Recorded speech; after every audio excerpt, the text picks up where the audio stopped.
η εποχή να μιλάμε για τιντίδες, να ψάχνονται στη Νέα Δημοκρατία ποιος είναι τιντής και ποιος βάφει τα μαλλιά του. Εγώ ξέρω. Τιντίδες υπάρχουν και στο Ελληνικό Κοινοβούλιο, μη στραγωνιέσαι. Όταν υπηρετούσα ήταν καμιά 20 όταν ήμουν αγώνης στα πρώτα χρόνια. Τώρα έχουν λιγοστέψει. Ορισμένοι με πιάνουν το μαγκουλάκι εδώ τι γίνεται. Και μου λένε είναι γύρω στις 18 με 23.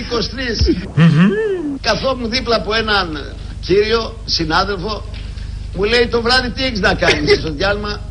Πάω και ρωτάω τον αείμνηστο τον Τζιτζικώστα τον Γιώργο. Ρε Γιώργο, του λέει αυτός ο τύπος τι είναι, μου λέει μακριά, λέει κάθε βράδυ πηγαίνει στο Ζάπιο.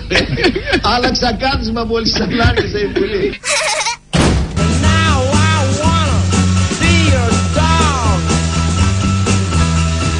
Δεν μένω εδώ, αύριο θα φύγω, είναι θέμα χρόνου. Θέλω να φύγω σήμερα.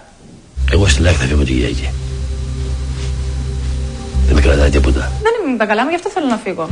Φύγω δεν φύγω, θέλω να είσαι δυνατός. Αύριο φεύγω. Σκοτάς να φύγεις? Έχω φύγει. It's showtime! And now I wanna be your dog.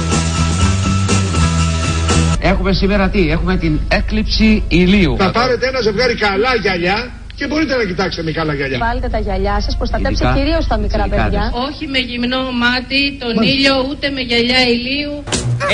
Ένα απλό καπνισμένο τζαμάκι από το σπίτι, μην πάτε να πληρώσετε γυαλιά για να είναι έκλειψη. Σε καμιά περίπτωση δεν χρησιμοποιούμε μαυρισμένο γυαλί.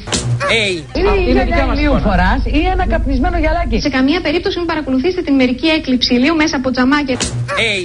Εγώ στα δικά μου τα παιδικά χρόνια καπνίζαμε ένα τζαμάκι με ένα κερί με ένα σπίρτο. Το μαυρίζατε. Γινότανε μαύρο, το σήκωνε απάνω και κοίταγε στην έκλειψη, δεν στραβώθηκε κανένας από τη γενιά μου. Δεν πρέπει να χρησιμοποιούμε αυτά που είχαμε μάθει όταν είμαστε μικρά παιδιά.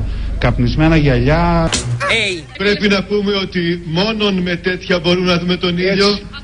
Μπορεί να τα προμηθευτεί κανείς από καταστήματα που πουλούν τηλεσκόπια. Άμα πάει να αγοράσετε και τρισδιάστατα γυαλιά και να πάτε να πάρετε τα ειδικά γυαλιά από το ειδικό στάντ για να δείτε την έκλειψη. Χαιρετίσματα.